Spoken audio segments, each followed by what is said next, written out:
الحمد لله نحمده ونستعينه ونستغفره ونؤمن به ونتوكل عليه ونعوذ بالله من شرور أنفسنا ومن سيئات أعمالنا من يهده الله فلا مضل له ومن يضلله فلا هادي له ونشهد أن لا إله إلا الله وحده لا شريك له ونشهد أن سيدنا ومولانا محمدا عبده ورسوله أرسله بالحق بشيرا ونذيرا وداعيا إلى الله بإذنه وسراجا منيرا أما بعد فأعوذ بالله من الشيطان الرجيم بسم الله الرحمن الرحيم وذكر فإن الذكرى تنفع المؤمنين صدق الله العظيم اللهم صل على سيدنا محمد النبي الأمي وعلى آله وسلم تسلیما۔ میرے محترم بزرگوں،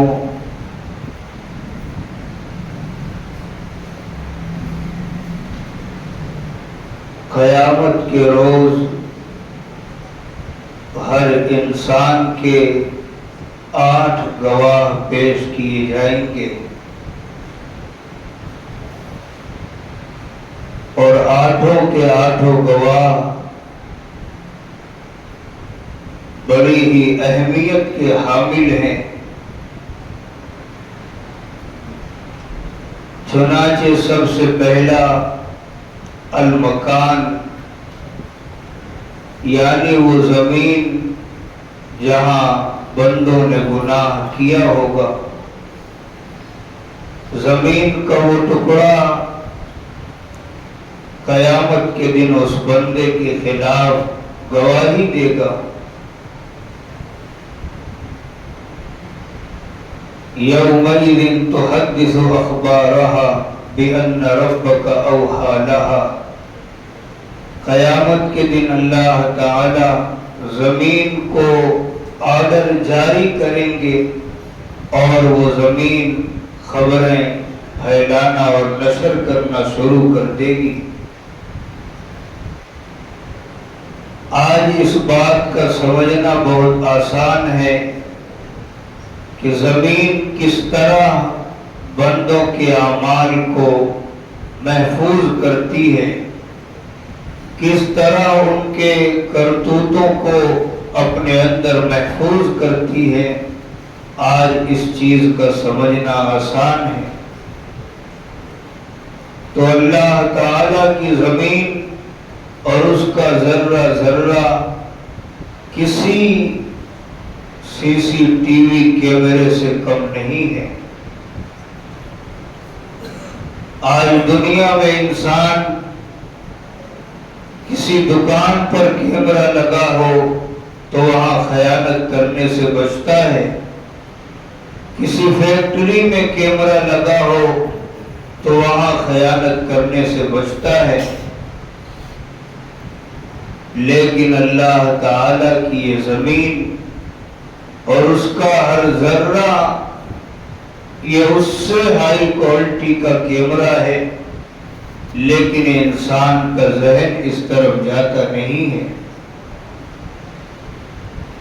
تو بندہ جس جگہ جو عمل کیا ہوگا، اگر اس نے نیک اعمال کیے ہیں تو زمین اس کی نیکی کی گواہی دے گی، اور اگر اس نے برے اعمال کیے ہیں تو زمین اس کی بدعمالی کی گواہی دے گی۔ پہلا گواہ یہ المکان ہوا، دوسرا گواہ الزمان، یعنی وہ زمانہ اور وہ دن جس میں ہم گناہ کر رہے تھے۔ حدیث پاک میں آتا ہے کہ ہر دن یہ کہتا ہے، پکارتا ہے کہ اے انسان، انا یوم جدید، آج میں تیرے لیے نیا دن ہوں، آج میں تیرا نیا دن ہوں، اور اس دن میں جو کچھ عمل تو کرے گا وہ میرے پاس محفوظ ہے، کل میں اس کے خلاف گواہی دوں گا۔ تو میرے محترم بزرگوں، وہ دن، وہ لمحات، وہ اوقات جس میں انسان گناہ کرتا ہے، وہ دن اسے محفوظ کر لیتا ہے، وہ وقت اسے محفوظ کر لیتا ہے، کل وہ اس کے خلاف گواہی دے گے۔ تیسرا گواہ اللسان، انسان کی زبان ہے، کل یہ بھی اس کے خلاف گواہی دے گی۔ آج انسان زبان کے ذریعے محفلوں میں بیٹھ کر جھوٹے لطیفے سنا کر لوگوں کو ہنساتا ہے، جھوٹے قصے سنا کر لوگوں کو ہنساتا ہے، کسی کے ساتھ مذاق کر کے کسی کو ہنساتا ہے، اور وہ بھول جاتا ہے کہ کل اس چھوٹے سے جملے کا بھی مجھے حساب دینا ہے۔ کتابوں میں تو علماء نے یہاں تک لکھا ہے کہ آج کسی کو کمینہ کہہ دینا بہت آسان ہے، کسی کو ذلیل کہہ دینا بہت آسان ہے، کسی کو بے ایمان کہہ دینا بہت آسان ہے، لیکن کل قیامت میں اس چھوٹے سے جملے کو جب ثابت کرنا ہوگا، انسان بہت مشکل میں پڑ جائے گا۔ اس لیے کہ اللہ تعالی جب پوچھیں گے کہ تو نے فلاں کو کمینہ کیوں کہا تھا، تو نے کسی کو ذلیل کیوں کہا تھا، تو نے کسی کو بے ایمان کیوں کہا تھا، اللہ تعالی کا پوچھ لینا یہ کوئی معمولی بات نہیں ہے۔ کیا ہوگا اس وقت انسانوں کا حال جب اللہ تعالی پوچھیں گے؟ کتابوں میں لکھا ہے کہ حضرت عیسیٰ علیہ السلام کے امتی اور حضرت عیسیٰ علیہ السلام اللہ تعالی کے دربار میں پیش ہوں گے۔ اللہ تعالی عیسیٰ علیہ السلام کی امت سے پوچھیں گے کہ تم نے میرے ساتھ دوسروں کو شریک کیوں ٹھہرایا تھا؟ تو وہ جھوٹے عیسیٰ علیہ السلام کی طرف اشارہ کریں گے اور کہیں گے کہ انہوں نے کہا تھا کہ مجھے اللہ تعالی کے ساتھ معبود بناؤ، ان کا شریک ٹھہراؤ۔ اللہ تعالی حضرت عیسیٰ علیہ السلام کی طرف مخاطب ہو کر کہیں گے اَأَنْتَ قُلْتَ، اے عیسیٰ کیا تم نے یہ بات کہی تھی؟ شیخ عبد القادر جیلانی رحمت اللہ علیہ لکھتے ہیں کہ اللہ تعالی کا یہ فرمان اَأَنْتَ قُلْتَ، یہ فرمان شاہی سن کر جس طرح انسان کے بدن سے گھبراہٹ کی وجہ سے پسینہ نکل آتا ہے، حضرت عیسیٰ علیہ السلام کے ہر بال کی جڑ سے خون کا قطرہ نکل آئے گا۔ یہ فرمان شاہی سنتے ہی اَأَنْتَ قُلْتَ یا عیسیٰ، کیا عیسیٰ تم نے یہ بات کہی تھی؟ آپ اندازہ کریں کہ اس دن جس دن انبیاء علیہ السلام تھراتے ہوں گے، اس دن میں معمولی انسانوں سے اگر اللہ تعالیٰ پوچھ لیے کہ تم نے فلاں کو ذلیل کیوں کہا تھا، تم نے بلا وجہ اسے کمینہ کیوں کہا تھا، تم نے بلا وجہ اسے بے ایمان کیوں کہا تھا، بہت مشکل میں انسان پڑ جائے گا۔ چوتھا گواہ الارکان، انسان کے اعضاء اور جوارح ہوں گے، جن کے بارے میں انسان کو کبھی دنیا میں امید تھی ہی نہیں کہ یہ بھی کبھی ان کے خلاف کہیں گے۔ دنیا میں کبھی کسی کو یہ امید نہیں تھی کہ میرے ہاتھ میری چاہت کے بغیر کہیں اٹھ جائیں گے، میرے پیر بغیر میری مرضی کے کہیں چلے جائیں گے، میری آنکھ میری مرضی کے بغیر کہیں دیکھ سکے گی۔ قیامت تک کسی انسان کو کبھی اپنے اعضاء اور جوارح کے ساتھ یہ امید نہیں تھی کہ یہ بھی کبھی ہمارے پرائے ہو سکیں گے۔ کل انسان کی یہ اعضاء، یہ ہاتھ پیر، یہ بھی ان کے خلاف گواہی دیں گے۔ جب یہ ان کے خلاف گواہی دیں گے تو انسان کے ہوش و حواس اڑ جائیں گے، وہ افسوس کرتا پھرے گا کہ آخر آج ان کو کیا ہو گیا۔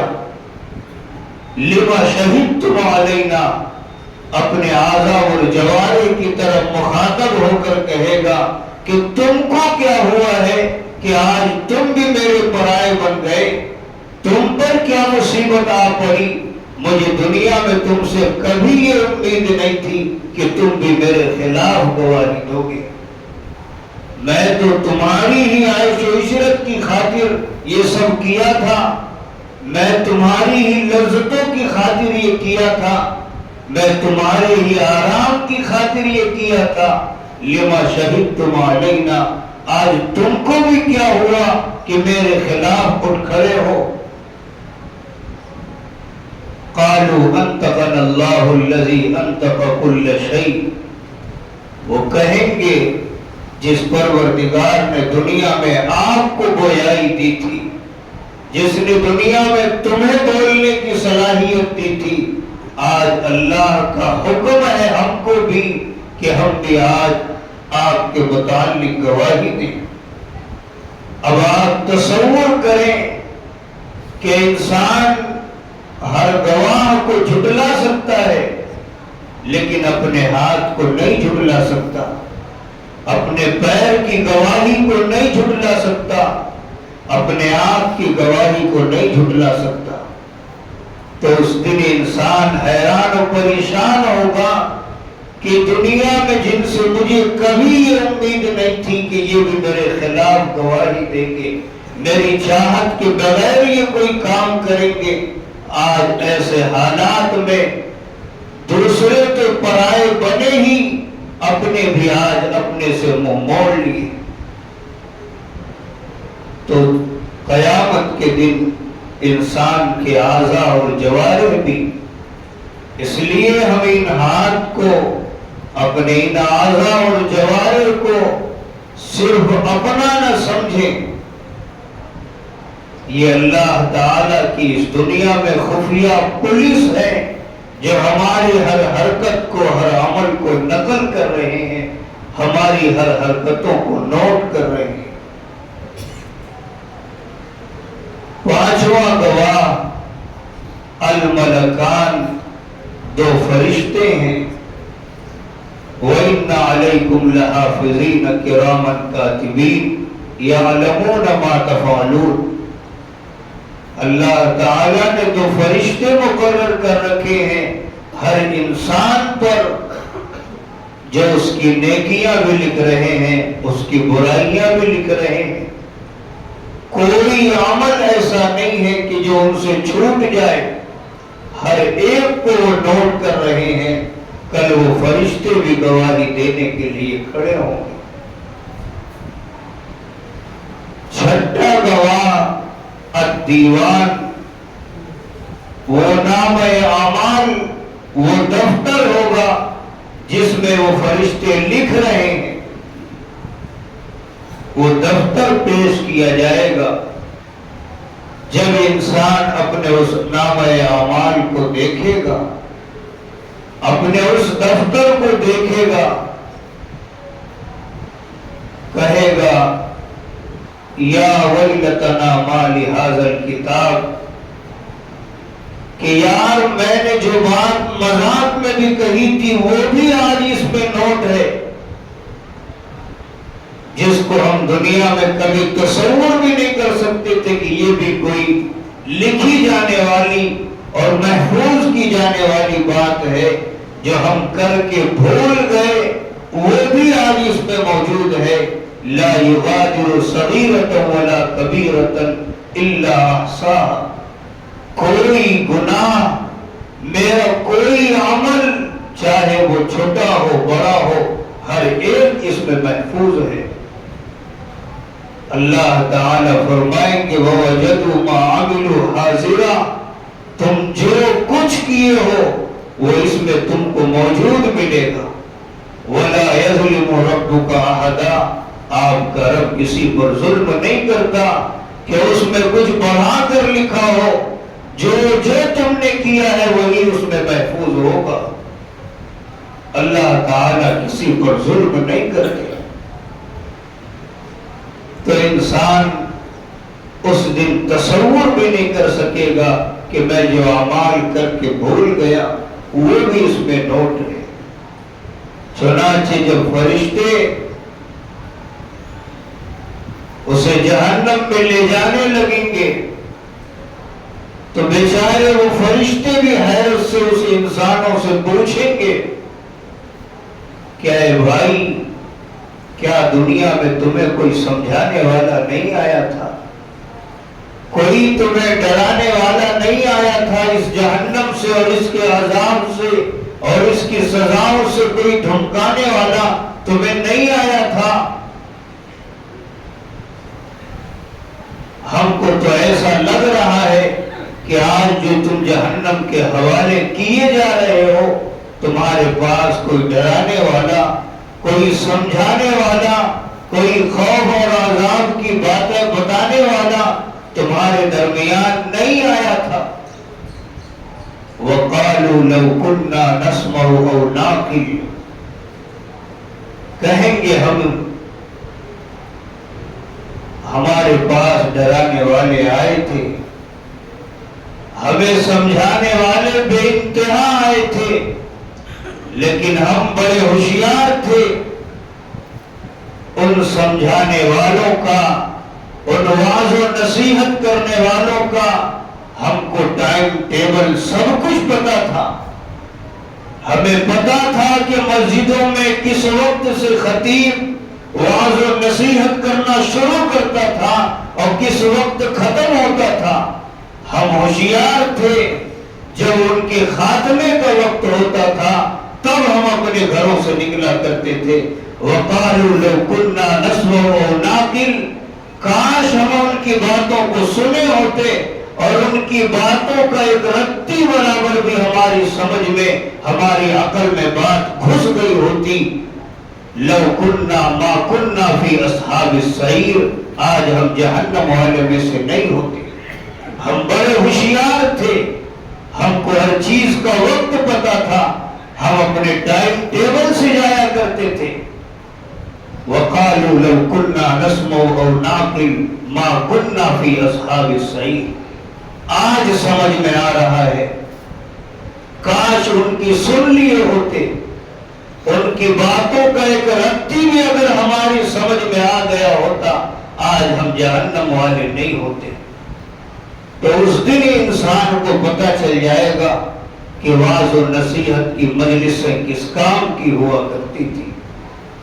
یہ ہر جمعہ مساجد میں جو واعظین اور مقررین واعظ و نصیحت کرتے ہیں یہ کس کام کے لیے کیا کرتے تھے، یہ اس دن سمجھ میں آئے گا. ساتواں گواہ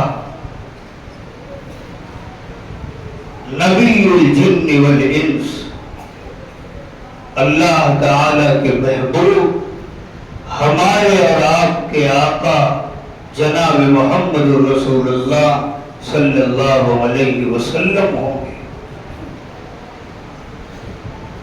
آپ تصور نہیں کر سکتے کہ جس سے ہم کو اپنی شفاعت کروانی ہے، جن سے شفاعت اور نجات کی امید لے کر ہم کو دنیا سے جانا ہے، وہی کل ہمارے خلاف گواہ کے لیے کھڑے ہوں گے.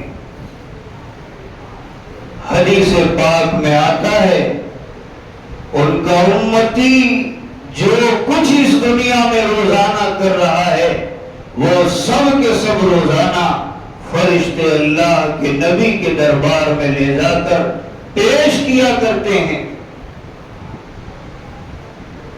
اچھے ہیں اعمال تو وہ اچھا محسوس کر رہے ہوں گے، اعمال برے ہیں تو وہ برا اور تکلیف محسوس کر رہے ہوں گے۔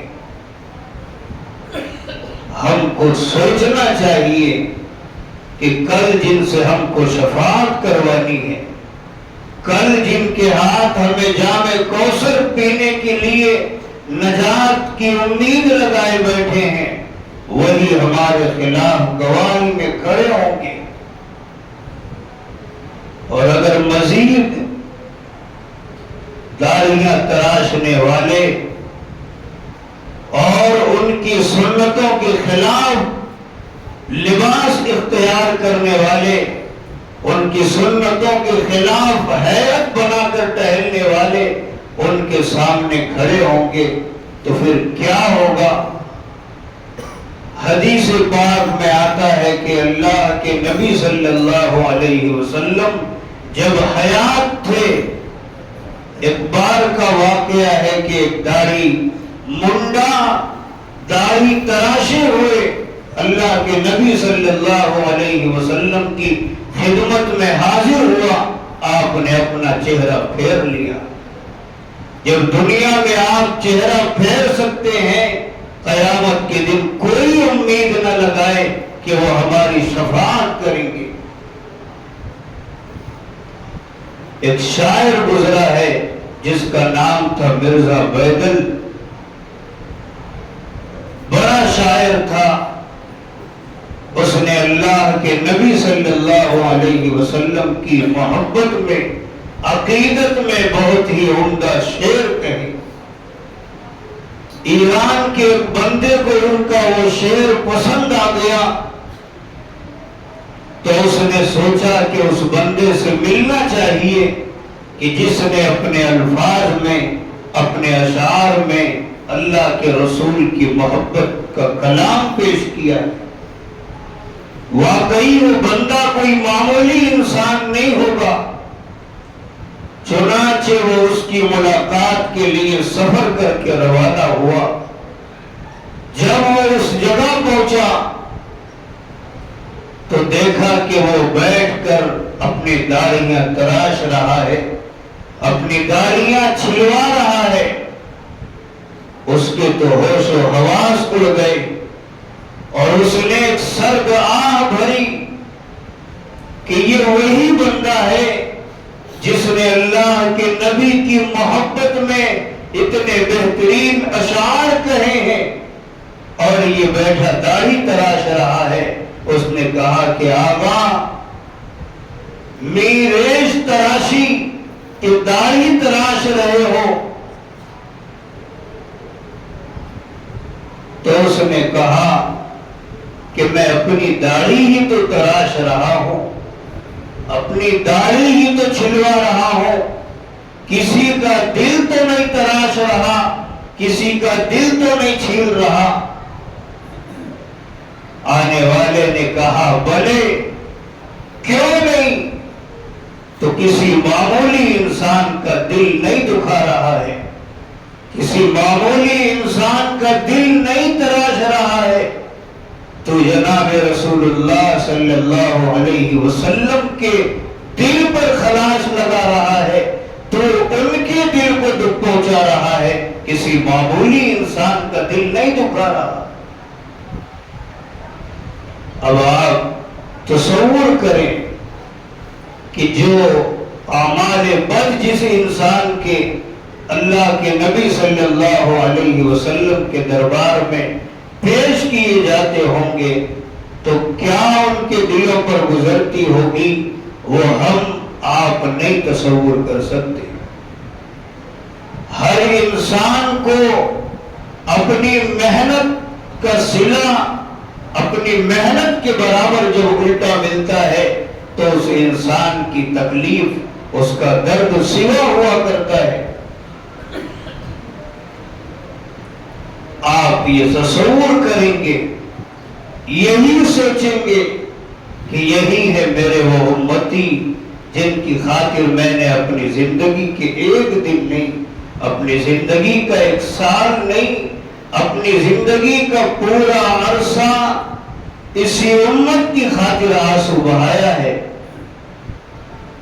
ایک روایت میں آتا ہے کہ ایک بار جبرائیل علیہ السلام اللہ کے نبی صلی اللہ علیہ وسلم کی خدمت میں حاضر ہوئے تو آپ نے حضرت جبرائیل کو دیکھ کر محسوس کیا کہ بہت غمزدہ، بہت غمگین معلوم ہوتے ہیں۔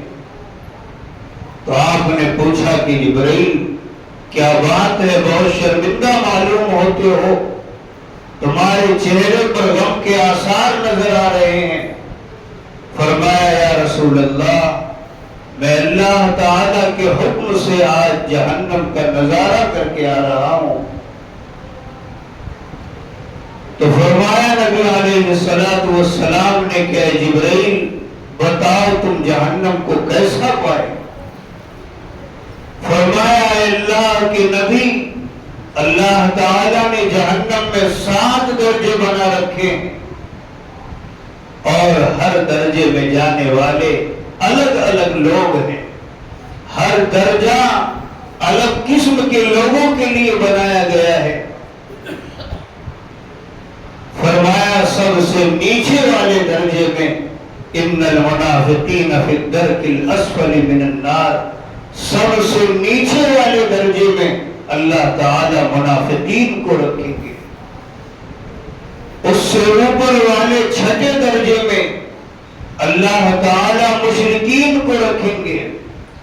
اس سے اوپر والے 5ویں درجے میں اللہ تعالی سورج اور چاند کی پرستش کرنے والوں کو رکھیں گے۔ اس سے اوپر 4تھے درجے میں اللہ تعالی آگ کی پرستش کرنے والوں کو رکھیں گے۔ اس سے اوپر والے 3رے درجے میں اللہ تعالی یہودیوں کو رکھیں گے۔ اس سے اوپر والے 2 درجے میں اللہ تعالی عیسائیوں کو رکھیں گے۔ اتنا کہہ کر آپ خاموش ہو گئے۔ اللہ کے نبی صلی اللہ علیہ وسلم نے فرمایا کہ جبرائیل کیوں خاموش ہو گئے؟ ابھی پہلے درجے والوں کے بارے میں بتانا باقی ہے، اس کے بارے میں کیوں نہیں بتاتے؟ فرمایا اے اللہ کے نبی، سب سے پہلے والے درجے میں آپ کی امت کے وہ گنہگار جائیں گے جو توبہ کیے بغیر دنیا سے چل بسے۔ اب یہ سننا تھا کہ آپ غمگین ہو گئے، چہرے پر غم کے آثار چھا گئے، اور پھر اللہ کے حضور رونا دھونا شروع کیا۔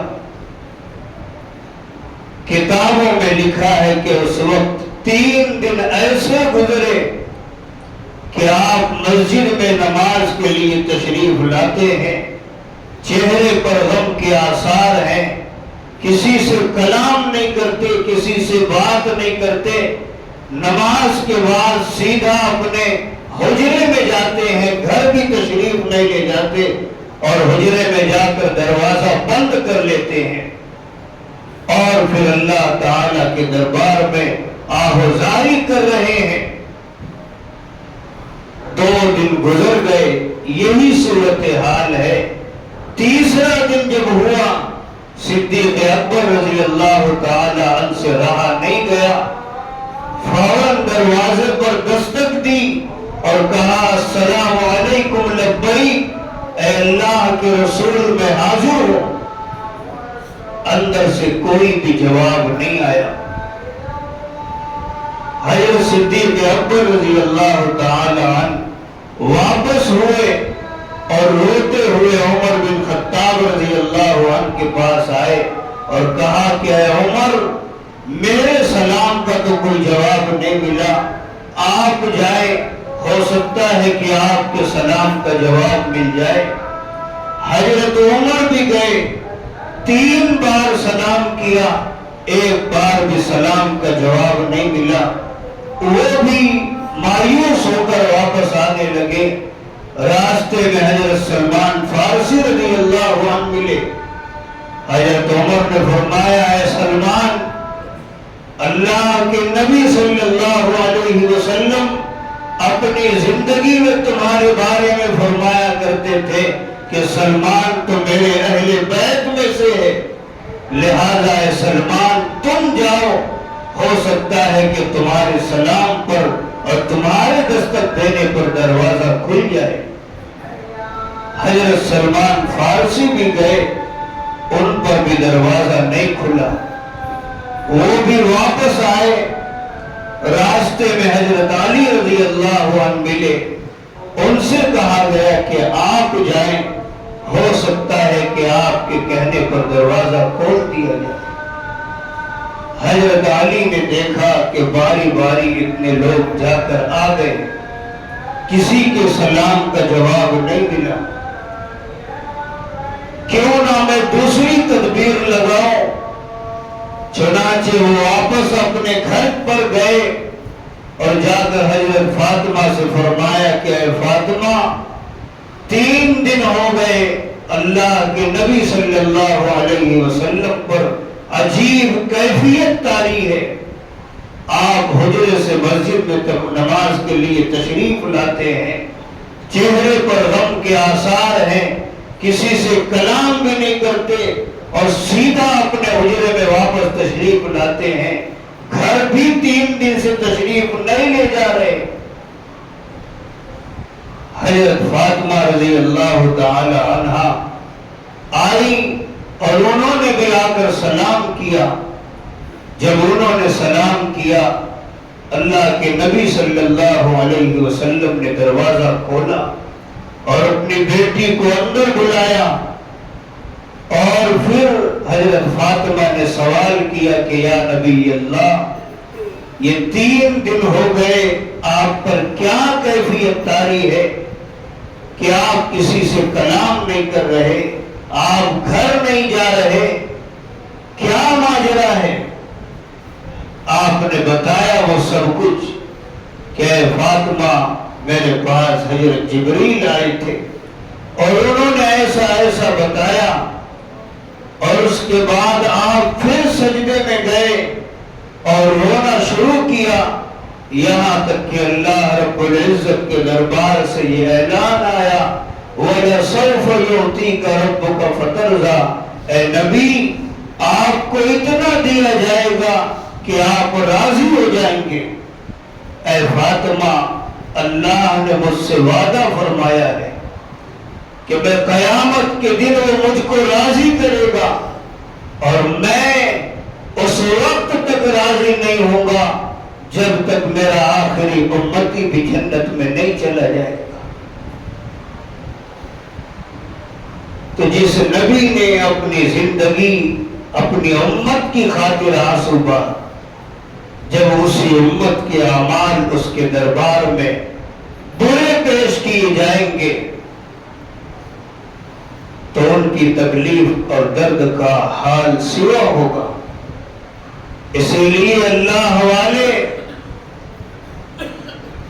جب دعا مانگا کرتے تھے، شیخ عبد القادر جیلانی رحمت اللہ علیہ کے حالات زندگی میں لکھا ہے، دعا مانگ رہے ہیں اے اللہ میرے گناہوں کو معاف فرما، اے اللہ میری خطاؤں کو درگزر فرما، اور پھر آگے کہنے لگے کہ اے پروردگار عالم، اگر تجھے مجھے معاف کرنے کا ارادہ نہیں ہے کوئی بات نہیں، لیکن کل قیامت میں اللہ کے نبی کے سامنے مجھے اندھا کھڑا کر دینا کہ میں ان کے سامنے انہیں دیکھ کر شرمندہ نہ ہوں۔